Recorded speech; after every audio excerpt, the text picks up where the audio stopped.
এ যেন কোথাও শান্তি নেই। অফিস যাবার পথে এই অবস্থা, পিলারের সঙ্গে ধাক্কা, বাস তো দুমড়ে মুচড়ে গেল। ডাবল ডেকার বাসের এই হাল। রাজধানীর ফার্ম গেটে দিনে দুপুরের ঘটনা এটা। তো ডাইনে যদি যাওয়া লাগে তাহলে ওরা যদি আপনার উপরে পিলার বাঁধে দোষ কার? মানে প্রতিদিন জমা কত? জমা মেলা টাকা ভাই। কত টাকা? তেল খরচ দিয়ে 10,000 টাকা ভাই। বিআরটিসির তেল খরচ 10,000। জীবনে জমা কত? প্রতিদিন জমা কত? প্রতিদিন 10,000 টাকা। আসলে বাংলাদেশের প্রেক্ষাপটে কি বলবো ভাইয়া, আমাদের তো নিরাপত্তা নাই। আপনি যে সময় আপনার দুইটা গাড়ি একসাথে হয়ে যায়, একটা গাড়ি বামে চাপে আর একটা গাড়ি ওভারটেক করতে গেলে এই দুর্ঘটনাগুলো হয়। আচ্ছা, আজকে কি অবস্থা হয়েছে? আজকে ওই একই সিস্টেম, দুই গাড়ি ওদিক দিয়ে একসাথে আইছে, একটা বামে চাপছে, ওইটা ডাইনে লইয়া এবার টার্নিং লইছে, উপরে খেয়াল করে নাই। ওই মনে করতেছে যে আমি 8 নাম্বার বাস চালাইতেছি, ওইটা মনে করে ঢুকাইতেছে, লাস্টে তো উপরে বাজে গেছে। প্রতিদিনই গাড়ি লাগে যেটা পারাপারি করে ওইটাই, তাছাড়া এমনি গেলে গাড়ি লাগে না। এইখানটা তো খুব সাবধান। এখন ওইটা তো ওদের ভুল, ওটা ওদের ভুল। এই জায়গাটা নিচা টার্নিং এর জায়গা লম্বা করে এই যে এটা পিলারটা বাড়তি দেওয়ার কারণে এরা রাস্তায় কাটার তো দরকার নাই, ওইদিকে রাস্তা একটু বাড়ায় রাস্তা কমায় দেখ। অনেকে বলে তোমরা নাকি পাল্লা দাও, কে আগে যাবে, এই জন্য এই ঘটনাগুলো ঘটে। তার উপরে যদি আপনি গাছ দিয়া যদি বলেন যে পাল্লা দেওয়া হয়, তাহলে তো সম্ভব না। এটা তো আপনার পিলার দেওয়া এই যে রাস্তার উপরে, হ্যাঁ রাস্তা কমায় দেখ, আর নাহলে পিলারের কোনা কাইটা দেখ। তোমরা কি চালকরা তাহলে পাল্লা দাও না, কে আগে যাবে? গাড়ি তো লেন একটা না, এনে গাড়ি লেন 3টা 2টা, এখন কোন লেনে যাবে গাড়ি ওইটা তো বোঝা যায় না। যদি বামে গাড়ি দেয় ডাইনে লইয়া যাওয়া যায়, তো ডাইনে যদি যাওয়া লাগে তাহলে ওরা যদি আপনার উপরে পিলার বাঁধে দোষ কার? এই জায়গায় হয়তো দেখা গেছে অনেক সময় গাড়ি দাঁড়ানো থাকে বাম লেনে ডাইন লেনে ক্লিয়ার থাকে, যখন ডাইনে লইয়া আপনার যাওয়া হয় তখনই ওই পিলারটা বাজে। আচ্ছা ভাই, এখন মানে তোমাদেরকে যে জমা না উঠাইতে পারলে কি সমস্যা হয়? জমার লাগে কোনো ব্যাপার না, ওইটা লিজ পার্টি আছে, লিজ পার্টি বুঝবে। আচ্ছা, সমস্যার সমাধান কি তাহলে? এই দুর্ঘটনা সমাধান হয় পিলার কাটতে হবে, নাহলে এই জায়গায় ব্যারিকেড দিয়া ছোট একটা লেন করতে হবে আলাদাভাবে, যে ওই লেন ছোট গাড়ি যাবে, বড় লেন গাড়ি বামে চাইপা যাবে। তোমরা কি বলতে চাও তাহলে নকশার সমস্যা? জি, তোমরা কি বলতে চাও এটা যারা বানাইছে তাদের সমস্যা? হ্যাঁ, নকশা যারা বানাইছে এদের সমস্যা। মানে একেবারে ফার্ম গেটের মধ্যবর্তী জায়গাটা, যেখান দিয়ে এলিভেটেড এক্সপ্রেস চলে গেছে, এদিক দিয়ে উপর আবার মেট্রো রেল আছে। জাস্ট সেজান পয়েন্টের পাশেই এই পরিস্থিতি আর কি। এই পিলারটা আসলে অপেক্ষাকৃত একটু নিচু পিলার। তো প্রত্যক্ষদর্শী যেটা বলছেন, এই যে দেখেন, বলতে বলতে কিন্তু একটা বিআরটিসি বাস এসে গেল, তারা কিন্তু বাম পাশ দিয়ে আসলে ওভারটেক করছে। আমরা একটু কথা বলতে চাই। ওখানে আজকে বাস লাগিয়ে গেছে জানো? বাবা, বাস যে লাগছে জানো? বাস কই করে নেওয়া জানা?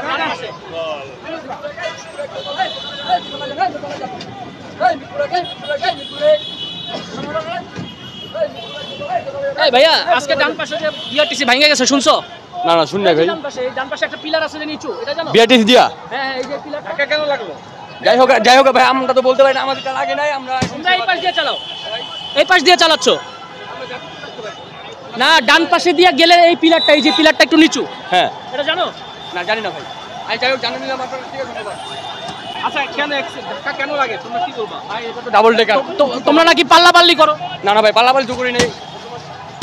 আচ্ছা, আমরা তাদের সঙ্গে কথা বলার চেষ্টা করছি। দেখেন, এখানে অনেক মানুষ আসলে এই যে যাত্রী নেওয়ার জন্য এই সাইড থেকে যে যাত্রীরা ওঠে, দেখেন যাত্রীরা কত হুড়ু করে উঠছে। এই পাশে মানে বাম সাইডে যখন কোনো বাস আগে চলে আসে, তখনই আসলে এই পাল্লাপাল্লিটা শুরু হয়। দেখেন, তারা অনেক ব্যস্ত, কথা বলার আসলে সময় নাই। না, এই ডাইন সাইডে যে একটা পিলার আছে, এই পিলারটা সমস্যা। ডাইনের যে ওই লাইনের যাত্রী, আমরা ওই লাইনের না, আমরা মিরপুর লাইনের। ওই যে পিলারটা সমস্যা, এই যে ভিআইপি পিলারে, এটা জানো? এটা তো আমরা জানি না ভাইজান, এটা বলতে পারি না। তুমি যাও, তোমার পুরো ডাবল ডেকার লাগিয়ে যাবে। ও ডাবল ডেকার লাগিয়ে যাব মানে উপরে ডাউন, আমরা জানি না ভাইজান। তাহলে এখানে একটা সিগন্যাল বা ব্যারিকেড থাকলে তোমার সুবিধাই তো ভাইজান, সুবিধা এইটার জন্য তো ভালো হয় ভাইজান। ওই না, একটা ব্যারিকেড বা সিঙ্গেল থাকলে ব্যারিকেড ভালো হয়ে যায়।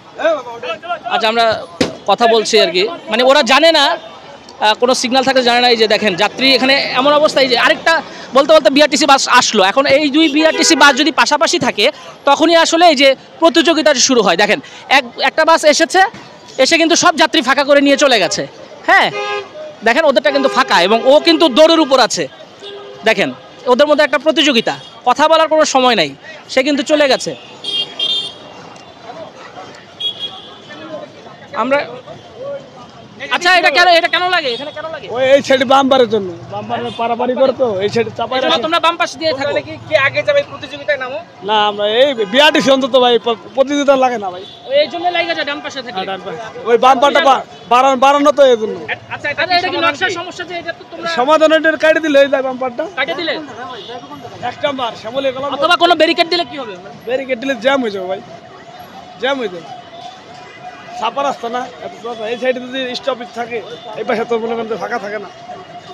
পাল্লাপাল্লিটা কেন করো এটা বলো তো? পারাপারিতে করো না, এই যে তুমি আইছো না যাত্রীর জন্য ভাই, কিন্তু আরেক স্টেশনে যাত্রীর জন্য, একমাত্র যাত্রীর জন্য ভাই। যাত্রীর জন্য? যাত্রী ছাড়া মানে প্রতিদিন জমা কত? জমা মেলা টাকা ভাই। কত টাকা? তেল খরচ দিয়ে 10,000 টাকা ভাই। বিআরটিসির তেল খরচ 10,000? জীবনে জমা কত? প্রতিদিন জমা কত? প্রতিদিন 10,000 টাকা জমা জমা তেল শো। এটা যদি না তুলে দিতে পারো? না তুলে দিলে বেতন থেকে কাটা? কাটা। বুঝতে মাসে বেতন দেয় কত? আমার মাসে বেতন নেবে, আমার ইনকাম করি ডেইলি ডেইলি কত? 600 টাকা। 600? তা আমরা কথা বলছিলাম আর কি যে দেখেন প্রতিদিন এই বাসটা এই যে যাচ্ছে এই বাসটা আসলে 10,000 টাকা জমা, যার কারণে আসলে তাদের এই এরকম মানে পাল্লাপাল্লি করতে হয় বা প্রতিযোগিতা করতে হয়। এই বাসটা আসলে মিরপুর 10, মিরপুর 2, 1, গুলিস্তান, কদমতলী, বিশ্ব রোড ভায়া যায় হচ্ছে টেকনিক্যাল, কল্যাণপুর, শ্যামলী, ফার্মগেট, শাহবাগ, গুলিস্তান। যাত্রী নেওয়ার জন্য দাঁড়ায় থাকে, এই সাইডে টাকা থাকে না, সেই ক্ষেত্রে কেউ যদি ওভারটেক করে দেওয়া আগে চলে যাওয়া দুই বাস একত্রে আসলেই সমস্যাটা হয়। এক ক্ষেত্রে এই হবেই স্বাভাবিক। কেউ কারে সাইড দিতে চায় না। না সাইড বিলেন আপনি দুই সাইডে এক একটা দুই গাড়ি আইলে এটা লাগবেই স্বাভাবিক। দেখছো ভিডিও দেখছো? না এটা দেখি নাই ভাই, আমি ডিউটি করতেছি তো। কি জানেন যে আজকে দোতলা বাস লেগে গেছিল এখানে ফার্মগেটে? হ্যাঁ দেখছিলাম। শুনছেন? শুনছিলাম। দোতলাতে এর জন্য উঠতেছেন না না কেন দোতলায় ওঠেন নাই কেন? সমস্যা, আবার কোনে লাগাই দেয় না লাগাই দেয় কোনো বলা যায়। দেখছেন তো ভিডিওটা দেখছেন না? ভিডিওটা দেখছি কিন্তু ফুলভাবে দেখতে পারি নাই, ফুলভাবে দেখতে পারি নাই আর কি, একটু ব্যস্ত ছিলাম তো। সিদ্ধান্ত মানে উঠবেন না? না নিচে থাকবেন? না ওঠার সম্ভাবনা বেশি, কোনো সময় যদি মানে নাই পারি তখন উঠবো আর কি, পারতে মানে উঠবো না। তো যাত্রীরা কিন্তু সচেতন হয়ে যাচ্ছেন, এই দোতলায় উঠতে যাচ্ছেন না অনেকে। আজকে এখানে দোতলা বাস মানে লেগে গেছে এখানে অফিসগামী মানুষ, তো প্রতিদিনে আপনাদের হয়তো বাস ব্যবহার করতে হয়। কিভাবে এটা একটু তো এই যে দোতলা বাসের উপরে আজকে অনেক মানুষ আহত হয়েছে এই পিলারটায়, এই পিলার। তো এই যে মানে স্থাপনার যে ভুলটা, এটার জন্য তো অনেক মানুষ হতাহতের মানে অবস্থা হতে পারে। তো আজকের এই ঘটনাটা নিয়ে আপনি কি বলতে চান? আপনি তো অনেক সময় দোতলা বাসে উঠেন, উপরে উঠেন। 100% এটা হচ্ছে মর্মাহত একটা বিষয়, কারণ এটা হচ্ছে নিচু। হ্যাঁ, এটা যে কাজ করছে, যে ব্রিজটা তৈরি করছে, হ্যাঁ এলিগেটেড, এদের একটা হচ্ছে তখন ইঞ্জিনিয়ার ঠিকভাবে এটা করা উচিত ছিল। আসলে বাংলাদেশের প্রেক্ষাপটে কি বলবো ভাইয়া, আমার তো নিরাপত্তা নাই। আমরা মধ্যবিত্ত একটা ছোটখাটো চাকরি করি, এখন তো থাকতে হয়, এই জন্য থাকি, থাকার জন্য থাকি, বাঁচার জন্য বাঁচি আর কি। আমি নো গ্যারান্টি, কোনো গ্যারান্টি নাই। তবে বললে অনেক কথাই বলা হবে, বলতে চাচ্ছি না। আপনার এই মুহূর্তে আসলে কি বলার আছে এই যে সব ঘটনাগুলো?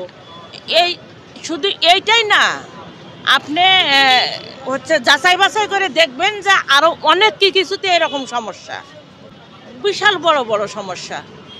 বাজেটের 3 ভাগ টাকা পকেটে নেয় আর 1 ভাগ টাকা দিয়ে কাজ করে, এগুলি বলে তো লাভ নাই। ছোট পরিবহন, হ্যাঁ, যারা এই যে বড় পরিবহন বা দোতলা বাস, আজকে এখানে কিন্তু ফার্মগেটে একটা ভয়াবহ ঘটনা ঘটছে, বাস এই পিলারের সাথে লেগে গেছে, এই নিচু পিলার খুব গুরুতর আহত। এটা মেজারমেন্ট করা হয় না, তাহলে মেজারমেন্ট করে নাই গাড়ি মেজারমেন্ট, মানে এই দেশে তো আসলে জনগণ নিরাপত্তা নাই, সব জায়গায় ভুল দেখি। আপনি গাড়ির মেজারমেন্ট করে তারপর এটা করা দরকার ছিল। এইটা আপনি কার দায় দিবেন? হ্যাঁ, দায়টা কার দিবেন? এটা হলো যারা কাজ করছে, ওরা ইঞ্জিনিয়ার যারা। বাংলাদেশটা এমন কেন আসলে, মানে কোনো নিয়ম কানুন না, একটা জিনিস বানাইলো মাপলো না। বাংলাদেশে এরকমই হইতেছে, ভাঙতেছে আর করতেছে, একবার ভাঙবো একবার গড়বো। এটা সরাই দিলে পাসপোর্ট সরাই দিলে কাম হয়ে যেত, ভালো হইতো। পাসপোর্ট করে দিয়ে দিলে, হ্যাঁ একটু উপরে দিলে ভালো হইতো, কিন্তু এই জায়গায় যে দোতলা বাসগুলো অ্যাক্সিডেন্ট হয় একমাত্র পারাপারের জন্য, তাছাড়া অন্য কোনো কারণ। আমাদের দেশে তো একটার পর একটা ঘটনা ঘটতেছে, যে মাইলস্টোন স্কুলে একটা ঘটনা ঘটলো, আজকেও তো একটা বড় ধরনের ঘটনা ঘটতে পারে। এটা তো ড্রাইভারের দোষ, এটা ড্রাইভারের দোষ। কারণ ওই যদি আপনার স্লো হইতো তাইলে কোনো দুর্ঘটনা হইতো না। 2টা গাড়ি একসাথে আইছে, একটার একটা ওভারটেক করতে চাইছে, বাস দুর্ঘটনা হয়ে গেছে। দুর্ঘটনা এড়ানো যেত। এটা ওই যদি ওভারটেক না করতো, পারাপারি না করতো, ওইটার ওভারটেক, এটা মানে বদ অভ্যাস। বদ অভ্যাস। এই ওভারটেকের লেগেই তো এই দুর্ঘটনাগুলো হয়। এটা মাঝে মাঝে হয় আর কি, কিন্তু এই ওভারটেক করার লেগে একটু বেশি হয়ে গেল। আজকে গাড়িটা স্পিড বেশি ছিল। অনেক লোক তো মাথাটা কাটে গেছে। আপনার 4-5 জন অ্যাক্সিডেন্ট হয়েছে, একজনের একটু মুরব্বী মানুষ আমাদের বয়সী, ওর একটু ইনজুরি বেশি হয়েছে, ওরা ট্রিটমেন্ট করাই পরে পাঠাই দিছে, আরগুলো তো যার যার মনে গেছে গা। এটা তো আসলে তাহলে কি এখানে ব্যারিকেড দিয়ে দিতে হবে? এইখানে ব্যারিকেড দিতে হবে, না যেগুলো বাস বিআরটিসির বাস ডিপো আছে ওদের সামনে ব্যানার লাগাই দিতে হবে এই টার্নিংটারে অ্যাড করে, যাতে এইখান থেকে তোমরা সাবধানে চালাইও। আমাদের তো শুধু সিগন্যালই কেউ শোনে না, এইটাই তো সমস্যা। সিগন্যাল দিয়ে কাজ হবে না, মানে এটা এই জায়গাটাকে ইয়া করে ফেলতে হবে, কিছু একটা করে দিতে হবে, কিছু একটা করে দিতে হবে। সামনে একটা দিছে, এটাই তো বাজে যায়, এইটা বাজে, তারপর এটা বাজে, তারপরে ওরা স্পিডে চালায়। এটা মিক্স হয়ে চালায়। হ্যাঁ, ওই যে ওভারটেক করতে যাই মানে গ্যাপ খাওয়ার জন্য এটা হয়, তাহলে এই পাল্লা দিতে যে এই দুর্ঘটনা হয় পাল্লা দিতে যাইয়া। তার এমনি কিন্তু কোনো গাড়ির লোকে লাগে না, একটু সাবধানে থাকলেই হয়। দর্শক দেখতে পাচ্ছেন এই জায়গাটায় আসলে বাসটা আঘাত হানে এবং দেখেন এই পিলারে দেখেন ক্ষতবিক্ষত অবস্থা এবং এইখানে পুরো পুরো গাড়ির কাজগুলো আসলে ভেঙে আছে। অনেক মানুষ আসলে আহত হয়েছে। এই যে বিআরটিসির যে গ্লাস যে ভাঙা, এটার সামনের গ্লাস যে পুরোপুরি ভেঙে গেছে, এইটার আপনাদেরকে দেখানোর চেষ্টা করছি। দেখেন খুবই গুরুত্বপূর্ণ একটা জায়গা, মানে একেবারে ফার্ম গেটের মধ্যবর্তী জায়গাটা, যেখানে